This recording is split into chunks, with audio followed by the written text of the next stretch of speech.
Hello friends, welcome to Secret of Samayal. இன்னைக்கு நம்மளோட சேனல்ல நாம பார்க்க போறது சூப்பரான ஒரு ஐயர் ஹோட்டல் ஸ்டைல்ல ஒரு இட்லி மிளகாய் பொடி ரெசிபி. எங்க ஊர் ஸ்பெஷல் இது. எங்க ஊரோட ஒரு ஐயர் ஹோட்டல் இருக்கு. அந்த ஹோட்டல்ல இந்த இட்லி மிளகாய் பொடி ரொம்ப ரொம்ப ஃபேமஸ். இட்லி சாம்பார் சட்னியை விட இந்த இட்லி மிளகாய் பொடிக்கு ஒரு பெரிய கிரேஸ் இருக்கும் அங்க. நல்லா இட்லி பொடி போட்டு அதுல வந்துட்டு நல்லெண்ணெய் விட்டு இல்ல உருக்குன நெய் விட்டு நல்லா குழைச்சு நல்லா இந்த மாதிரி குழைச்சு நல்ல பஞ்சு மாதிரி இருக்கிற இட்லிய இந்த இட்லி பொடியில எப்படி பெரட்டி சாப்பிட்டோம்னா வேற எதுவுமே தேவையில்லை, அவ்வளவு சூப்பரா இருக்கும். இன்னைக்கு இந்த இட்லி மிளகாய் பொடி தான் நம்ம செய்ய போறோம். சரி வாங்க டிலே பண்ணாம வீடியோக்குள்ள போலாம். இந்த சூப்பரான ஐயர் ஹோட்டல் இட்லி மிளகாய் பொடி எப்படி செய்யலாம்னு பார்க்கலாம். இப்ப இந்த ஸ்பெஷல் இட்லி மிளகாய் பொடி செய்யறதுக்கு என்னென்ன இன்கிரீடியன்ஸ் வேணும் அப்படின்னு நம்ம ஃபர்ஸ்ட் பாத்திரலாம். இதுக்கு வந்துட்டு 1 கப் அளவுக்கு உளுந்து எடுத்து வச்சிருக்கேன். 1/2 கப் வந்து கடலைப்பருப்பு, இது வந்து 1/3 கப்பு கருப்பு எள்ளு எடுத்து வச்சிருக்கேன். இது வந்து 50 கிராம் எள்ளு, அப்புறம் 1 டேபிள் ஸ்பூன் வந்துட்டு துவரம்பருப்பு, 1 கோலி குண்டு அளவுக்கு புளி, ஒரு 12 பல் பூண்டு எடுத்து வச்சிருக்கேன். இது வந்து ஒரு 20 நம்பர் மிளகாய் எடுத்து வச்சிருக்கேன், வர மிளகாய். இது காம்பு எடுத்துட்டு ஒரு 3 கைப்பிடி அளவுக்கு கருவேப்பிலை. இப்ப இது எல்லாத்தையுமே நம்ம வந்து ட்ரை ரோஸ்ட் பண்ணிக்க போறோம். அரைச்சட்டி அடுப்புல வச்சிருக்கேன். இதுல வந்துட்டு நம்ம ஃபர்ஸ்ட் எடுத்து வச்சுட்டு இந்த 1 கப் உளுந்து சேர்த்துக்கலாம். இது எல்லாத்தையுமே தனித்தனியா நம்ம ட்ரை ரோஸ்ட் பண்ண போறோம். எண்ணெய் எல்லாம் விடக்கூடாது. எண்ணெய் விட்டீங்கன்னா கொஞ்ச நாள் கழிச்சதுக்கு அப்புறம் மச்சிக்கு வாசனை மாதிரி அடிக்க ஆரம்பிச்சிடும். எதுக்குமே நம்ம எண்ணெய் சேர்த்த போறது இல்ல.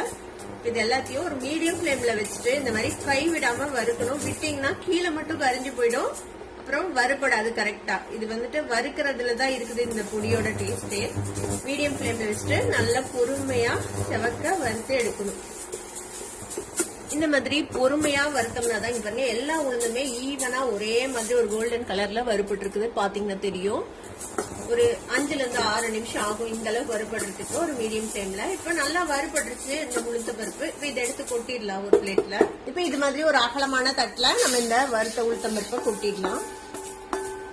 இப்ப அடுத்ததான் நம்ம இந்த கடலைப்பருப்பு சேர்த்திக்கலாம். 1/2 கப் கடலைப்பருப்பு கூடவே இந்த 1 டேபிள் ஸ்பூன் துவரம் பருப்பு எடுத்து வச்சோம்ல அதையும் சேர்த்திக்கோங்க. இதையும் அதே மாதிரி மீடியம் ஃபிளேம்ல நம்ம வறுத்துக்க போறோம். இதையும் அதே மாதிரி கைவிடாம இந்த மாதிரி வறுத்துக்கோங்க. நம்மளோட கடலைப்பருப்பு துவரம் பருப்பு அதுவுமே நல்லா செவந்து வறுபட்டுருச்சு. இதுவும் வறுபடுறதுக்கு ஒரு 5 நிமிஷம் ஆகும். நல்ல மனம் வரும் இப்போ வறுபட்டதுக்கு அப்புறம் பாத்தீங்கன்னா. இதையும் எடுத்து நம்ம இந்த உளுந்தோடவே கொட்டி வச்சிடலாம். அடுத்ததான் நம்ம எடுத்து வச்சிருக்கிற இந்த கருப்பு எள்ளு சேர்த்தி அதையும் வறுத்துக்கலாம். இதையும் மீடியம் ஃபிளேம்ல வச்சு நல்லா பொரியிற அளவுக்கு வறுத்துக்கிறோம். நல்ல குவாலிட்டி எல்லாம் வாங்கிக்கோங்க, இல்லைன்னா கல்லு மண் அந்த மாதிரி எதுனா இருக்கும் எள்ளுல எப்போதுமே. அப்புறம் இட்லி பொடியிலையும் உங்களுக்கு வந்துட்டு அந்த நரக்கு நரக்குன்னு இருக்கும். பொரிய ஆரம்பிக்கிட்டு பாருங்க. இந்த எள்ளு பொரியும் போது வெடிச்சு வெளியிலயும் வந்துரும். அதனால இப்படி கை விடாம இதை மிக்ஸ் பண்ணிக்கிட்டே இருங்க.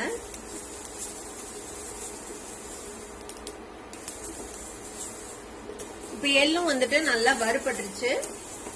வறுபட்டுருச்சு அப்படின்னு தெரியணும்னா நீங்க கொஞ்சமா கையில எடுத்து தேய்ச்சிட்டு வாயில போட்டு பாருங்க. நல்ல மனமா அந்த எள்ளு வறுபட்டு நல்லா இருக்கும்.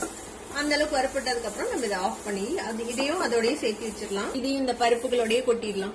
அடுத்ததான் நம்ம எடுத்து வச்சிருக்கிற இந்த வரமிளகாய் சேர்த்தி அதையும் வறுத்துக்கலாம். இந்த வரமிளகாவையும் கொஞ்சம் ரோஸ்ட் ஆகிற அளவுக்கு வறுத்துக்கலாம். இந்த வரமிளகாவும் நல்லா ரோஸ்ட் ஆயிடுச்சு பாருங்க. இந்த வரமிளகாவையும் இந்த பருப்போட சேர்த்து கொட்டி வச்சிருங்க. இப்ப நம்ம எடுத்து வச்சிருக்கிற இந்த 3 கொத்து கருவேப்பிலை, இந்த 1 துண்டு புளி, இந்த பூண்டு அதையும் சேர்த்திக்கலாம். இதையும் வந்துட்டு நல்லா வறுத்துக்க போறோம். இந்த கருவேப்பிலை வந்துட்டு நல்லா ட்ரை ஆகணும். இந்த மாய்ஸ்சர் கண்டென்ட் எல்லாம் போய் அது வரைக்கும் அது நல்லா வறுத்துக்கோங்க. கருவேப்பிலையும் பாத்தீங்கன்னா நல்லா வறுபட்டுருச்சு பாருங்க. இந்த அளவுக்கு நல்லா வறுபட்டணும். அடுப்பு ஆஃப் பண்ணிடலாம். இந்த சூட்லயே கொஞ்ச நேரம் இருக்கட்டும். கொஞ்ச நேரத்திலேயே நல்லா மொறு மொறுன்னு ஆயிடும்.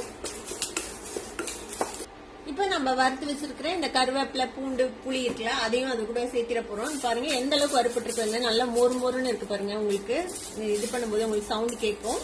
இந்த அளவுக்கு நல்லா வறுபட்டுறணும் கருவேப்பிலை. இப்ப இதையும் நம்ம இது கூடவே சேர்த்திடலாம். இந்த பொடிக்கு தேவையான அளவுக்கு கல்லுப்பு சேர்த்திக்கலாம். கூடவே 1 டீஸ்பூன் அளவுக்கு வெல்லம் சேர்த்திக்கோங்க. கூடவே கொஞ்சமா பெருங்காயத்தூள் சேர்த்திக்கலாம். ஒரு 1/4 ஸ்பூன் அளவுக்கு பெருங்காயத்தூள். இது எல்லாமே நல்லா ஆறணும். ஆறுனதுக்கு அப்புறம் நம்ம இது வந்துட்டு பொடி பண்ணிக்க போறோம். நல்ல ரூம் டெம்பரேச்சருக்கு வரட்டும், அது வரைக்கும் வெயிட் பண்ணலாம். இப்ப இது வந்துட்டு நல்ல ரூம் டெம்பரேச்சருக்கு வந்துருச்சு பாருங்க, நல்லா ஆறிச்சு. இப்ப இதை ஒரு மிக்ஸி ஜாருக்கு மாத்தி நம்ம இதை வந்துட்டு பவுடர் பண்ணிக்க போறோம். இப்ப இதை வந்து உங்களுக்கு தேவையான மாதிரி நீங்க வந்துட்டு பொடி பண்ணிக்கலாம். ஒரு சிலருக்கு கொஞ்சம் கோர்ஸா இருந்தா பிடிக்கும், ஒரு சிலருக்கு நல்லா நைஸா இருந்தா பிடிக்கும். உங்களுக்கு எந்த மாதிரி கன்சிஸ்டன்சில இட்லி பொடி வேணும் அப்படின்னு நினைக்கிறீங்களோ அந்த லெவலுக்கு நீங்க வந்துட்டு அரைச்சு எடுத்துக்கோங்க. இப்ப இதை நம்ம அரைச்சு எடுத்துட்டு வந்துடலாம்.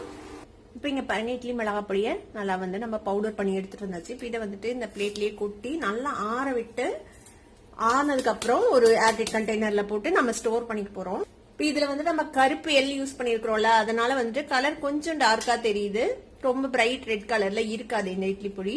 உங்களுக்கு ஒரு வேளை கலர் வந்து இன்னும் பிரைட்டா வேணும் அப்படின்னு நினைச்சீங்கன்னா நீங்க வந்துட்டு மிளகாய் யூஸ் பண்ணோம்ல, அதுல வந்துட்டு பாதி வந்துட்டு காஷ்மீர் சில்லியும் பாதி நார்மல் சில்லியும் யூஸ் பண்ணிக்கிட்டீங்கன்னா உங்களுக்கு நல்ல ரெட் கலர்ல கிடைக்கும். டேஸ்ட் வைஸ் பாத்தீங்கன்னா உங்களுக்கு ஒரு டிஃபரன்ஸும் இருக்காது. இது செம்ம டேஸ்டியா இருக்கும். கலர் மட்டும்தான் கொஞ்சம் டார்க்கா இருக்கும். இப்ப இது நல்லா ஆறட்டும்னு நம்ம ஏர்டைட் கண்டெய்னர்ல போட்டு ஸ்டோர் பண்ணிக்க வேண்டியதுதான். நம்மளோட செம்ம டேஸ்டியான ஐயர் ஹோட்டல் ஸ்டைல ஒரு இட்லி மிளகா பொடி சூப்பரா ரெடி ஆயிடுச்சு. இதை வந்துட்டு இந்த மாதிரி சுட சுட சாஃப்டான இட்லியோட நீங்க வந்துட்டு சர்வ் பண்ணுங்க. செம்ம டேஸ்டியா இருக்கும். கண்டிப்பா ட்ரை பண்ணி பாருங்க. ட்ரை பண்ணி பார்த்து எப்படி இருந்தது அப்படின்னு கமெண்ட்ஸ் ஃபீட்பேக் கொடுங்க. இந்த வீடியோ உங்களுக்கு பிடிச்சிருந்தா சப்ஸ்கிரைப் பண்ணுங்க, பக்கத்துல இருக்க பெல் ஐகானை கிளிக் பண்ணுங்க. அப்பதான் ஃபியூச்சர் நோட்டிபிகேஷன்ஸ் உங்களுக்கு உடனே வந்து சேரும். லைக் பண்ணுங்க, ஷேர் பண்ணுங்க. தேங்க்யூ ஃபார் வாட்சிங் this video viewers. Bye by.